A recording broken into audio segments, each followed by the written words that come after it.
Good morning. Bobby, please read the problem. Billy, please translate the problem. And Bo, please solve the problem. Absolutely. Okay.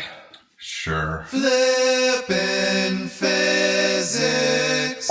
The Bohr model of an atom has one proton in the nucleus and one electron orbiting the proton. The electron can only exist at certain orbital radii.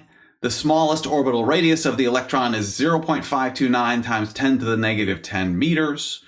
The next possible radius of the electron is 2.116 times 10 to the negative 10 meters. Part A, what is the absolute value of the electric potential difference between the two orbits? Part B, which orbit is at the higher electric potential? All right.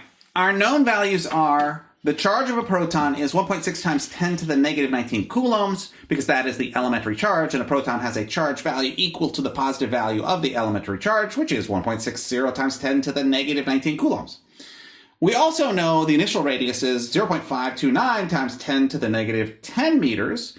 The final radius is 2.116 times 10 to the negative 10 meters.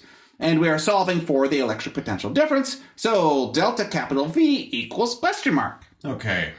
We know the electric potential which surrounds a point charge equals the Coulomb constant times the charge of the charge divided by the distance from the charge to the location of the electric potential. And the electric potential difference equals electric potential final minus electric potential initial. We can substitute it in the equation for the electric potential which surrounds a point charge with distance final and distance initial. We can factor out the Coulomb constant times charge and substitute in numbers.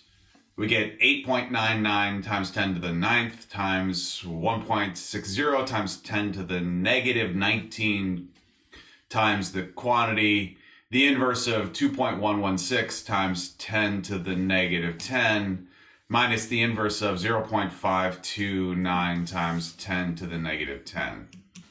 That works out to be negative 1T.393 or negative 20.4 volts with 3 sig figs. But part A asks for the absolute value of that, which is 20.4 volts. What about part B? Am I supposed to do that part? Mr. P asked you to solve the problem, and part B is a part of the problem. Sure. We know that electric potential increases as locations get closer to positive charges. Therefore, the smaller orbit is at a higher potential. Also, the electric potential we determined is negative when going from the smaller to the larger radius, and that means the electric potential decreases when moving from a smaller to a larger orbital radius. That confirms that the smaller orbital radius has a higher potential. Yep. Well done, everybody.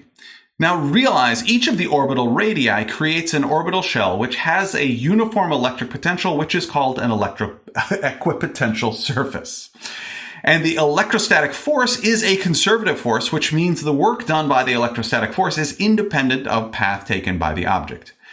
In other words, it does not matter where the initial point is on the smaller orbital shell. Nor does it matter where the final point is on the larger orbital shell. Nor does it matter the path taken from the smaller to larger orbital shell. The electric potential difference is always the same. When moving from the smallest orbital shell to the next orbital shell of the hydrogen atom, the electric potential difference is always negative 20.4 volts.